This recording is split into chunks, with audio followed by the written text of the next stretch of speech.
Assalamualaikum warahmatullahi wabarakatuh.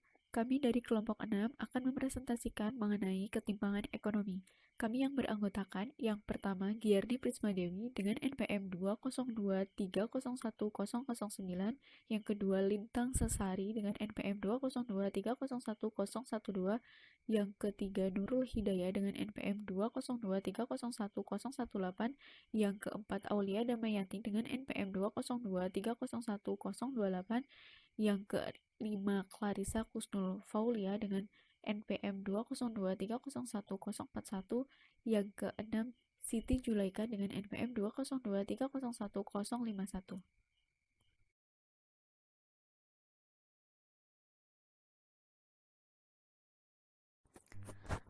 Ketimpangan ekonomi di Amerika Serikat.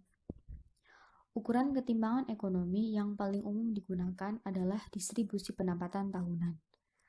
Biro Sensus mendefinisikan pendapatan sebagai pendapatan uang, yang sama pendapatan pasar ditambah pembayaran tunai untuk rumah tangga oleh pemerintah.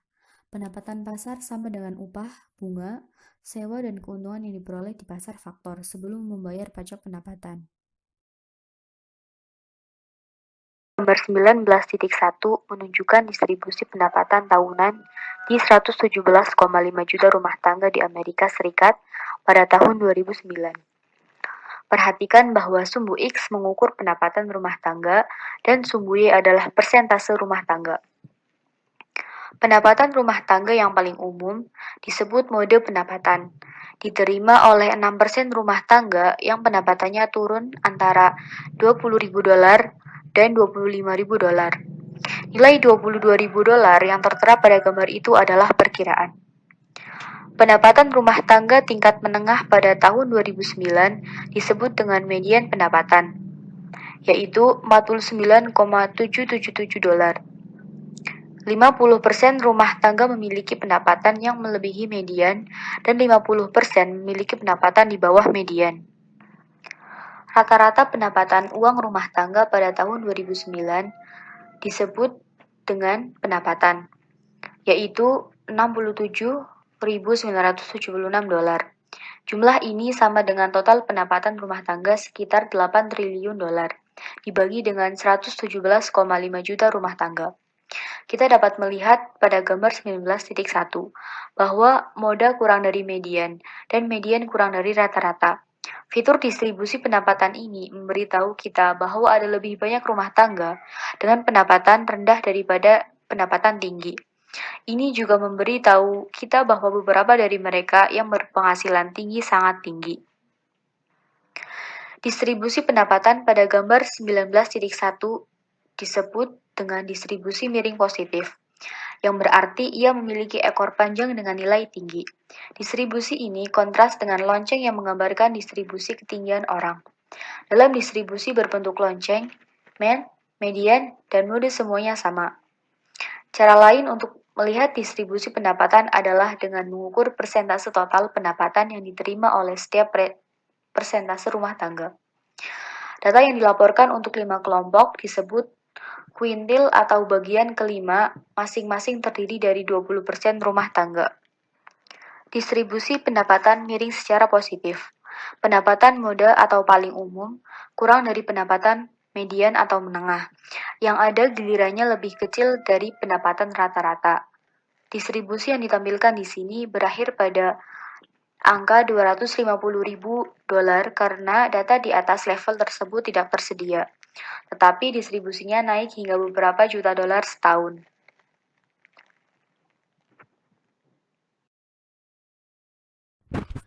Kurva pendapatan Lorenz. Kurva Lorenz memberikan petunjuk visual langsung tentang tingkat ketimpangan pendapatan dengan membandingkannya dengan garis persamaan.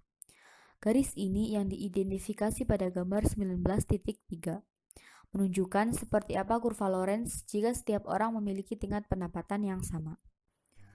Persentase pendapatan kumulatif digambarkan dengan persentase kumulatif rumah tangga. Poin sebuah melalui E pada kurva Lorenz sesuai dengan baris tabel. Jika pendapatan didistribusikan secara merata, setiap 20% rumah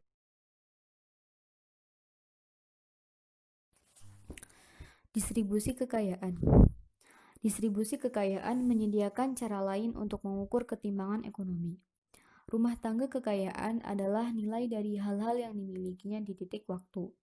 Dan sebaliknya, pendapatan adalah jumlah yang diterima rumah tangga atas suatu pemberian periode waktu. Pada gambar 19.4 menunjukkan kurva Lorenz untuk kekayaan di Amerika Serikat pada tahun 1998. Kekayaan rumah tangga rata-rata pada tahun 1998 adalah $60.700.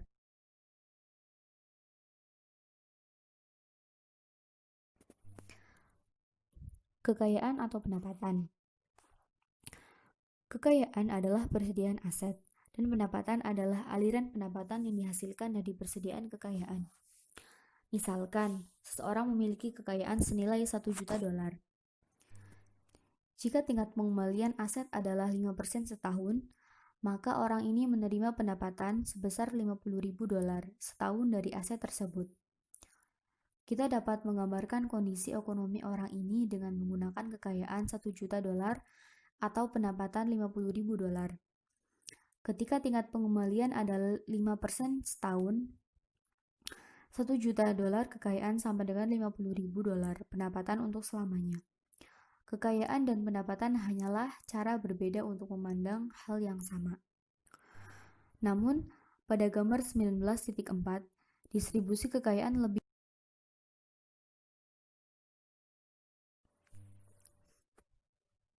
pendapatan dan kekayaan tahunan atau seumur hidup. Pendapatan rumah tangga pada umumnya berubah selama siklus hidupnya. Pendapatan dimulai dengan rendah, tumbuh mencapai puncaknya ketika pekerja rumah tangga mencapai usia pensiun, dan kemudian turun setelah pensiun. Juga kekayaan rumah tangga biasa berubah seiring waktu. Seperti halnya pendapatan, itu dimulai dengan rendah, tumbuh.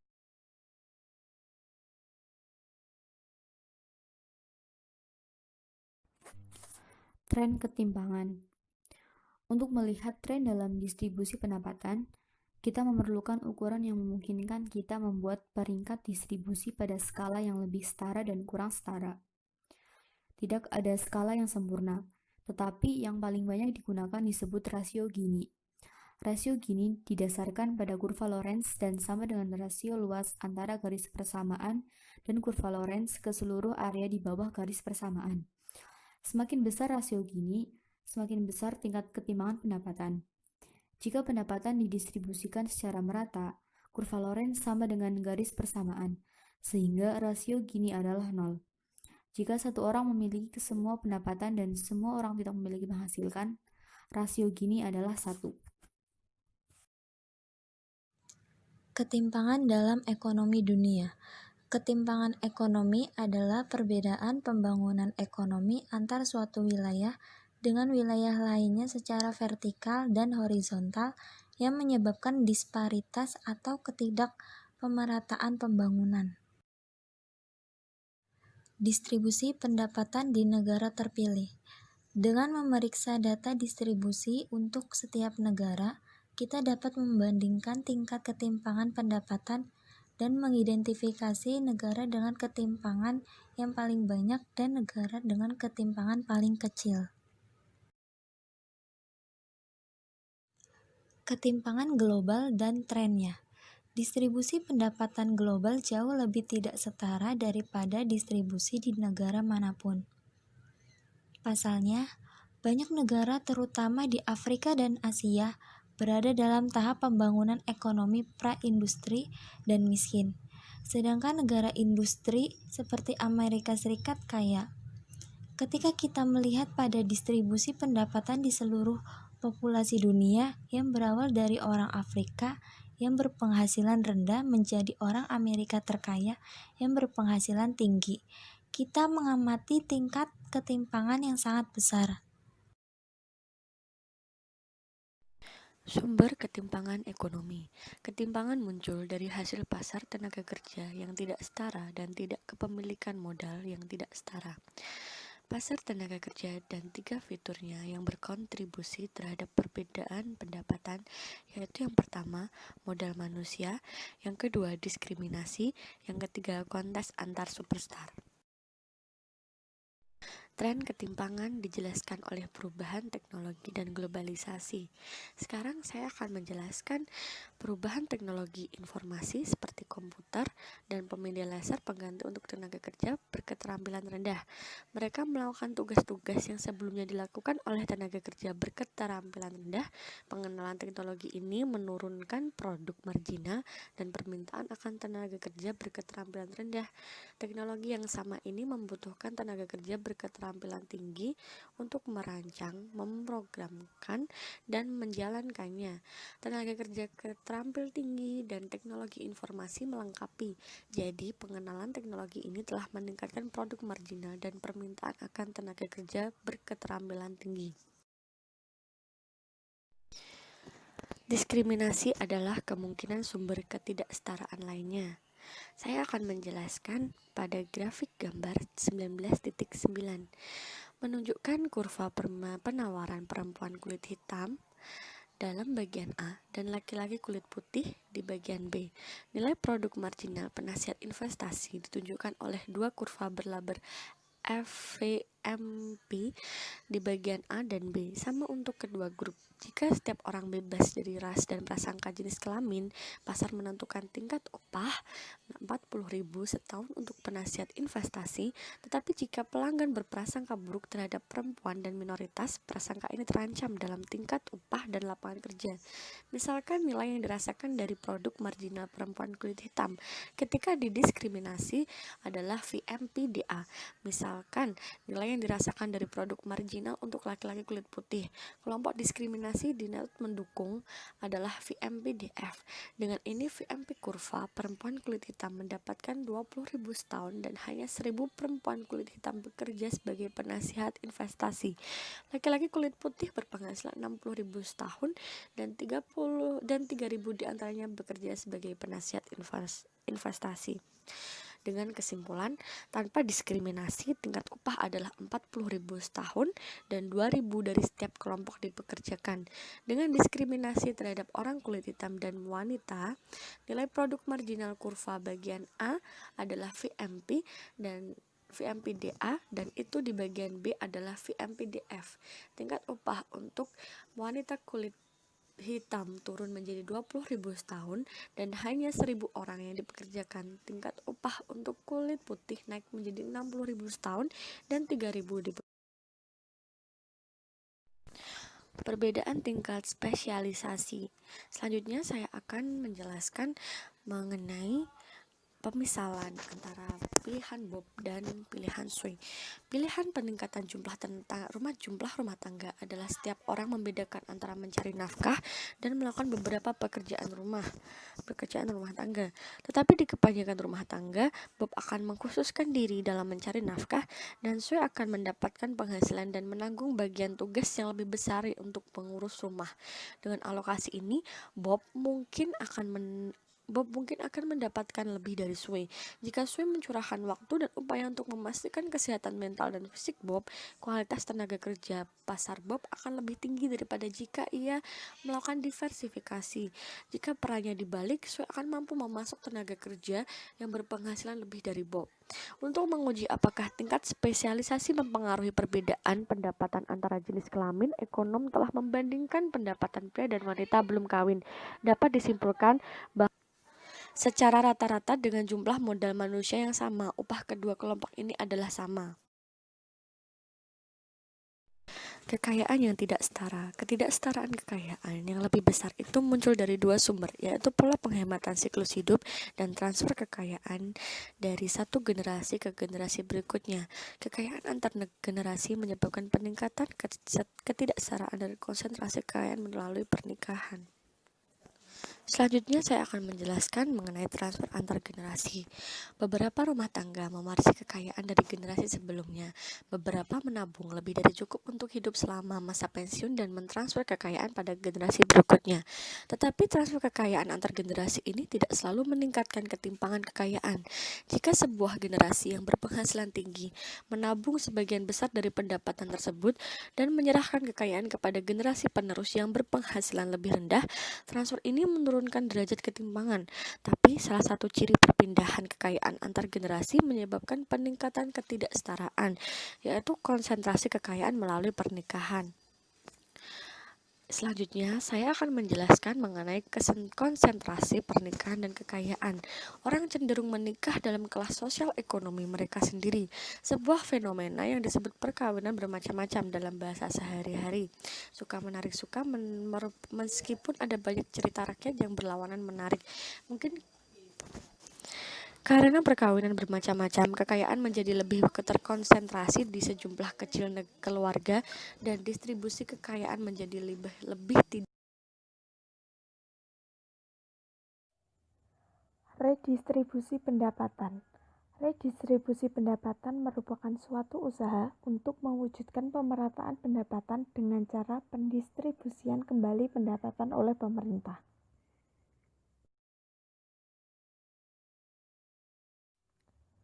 Tiga cara utama yang digunakan pemerintah di Amerika Serikat untuk mendistribusikan kembali pendapatan. Yang pertama adalah pajak penghasilan, kedua adalah program pemeliharaan pendapatan, dan yang ketiga adalah layanan bersubsidi. Pajak penghasilan. Pajak pendapatan mungkin bisa bersifat progresif, regresif, atau proporsional. Pajak penghasilan progresif adalah salah satu yang memajaki pendapatan pada tingkat rata-rata yang meningkat seiring dengan peningkatan pendapatan. Pajak penghasilan regresif adalah pajak pendapatan pada tingkat rata-rata yang menurun dengan meningkatnya pendapatan, atau berbanding terbalik dengan progresif. Sedangkan pajak penghasilan proporsional atau juga disebut dengan pajak penghasilan tarif tetap adalah pajak pendapatan pada tingkat rata-rata konstan, terlepas dari tingkat pendapatan. Program pemeliharaan pendapatan. Tiga jenis program utama mendistribusikan kembali pendapatan dengan melakukan pembayaran langsung atau dalam bentuk tunai, layanan, atau voucher kepada orang-orang di bagian bawah distribusi pendapatan. Tiga jenis program utama ini adalah yang pertama, program jaminan sosial, contohnya adalah jaminan hari tua, korban, cacat, dan jaminan kesehatan. Yang kedua adalah kompensasi pengangguran, atau pajak dibayarkan berdasarkan pendapatan masing-masing pekerja yang ditanggung pekerja semacam itu menerima manfaat ketika dia menjadi pengangguran. Yang ketiga adalah program kesejahteraan.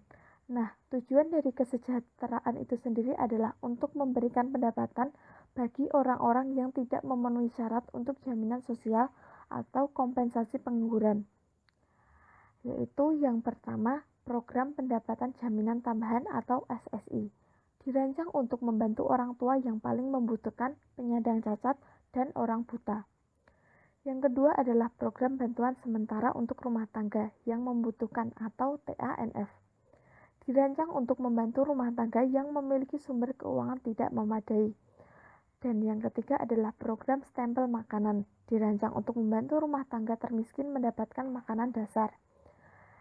Serta yang terakhir adalah Medicare, dirancang untuk menanggung biaya perawatan medis bagi rumah tangga yang menerima bantuan di bawah program SSI dan TANF. Layanan bersubsidi. Banyak redistribusi melalui penyediaan layanan bersubsidi, layanan yang disediakan oleh pemerintah dengan harga di bawah biaya produksi.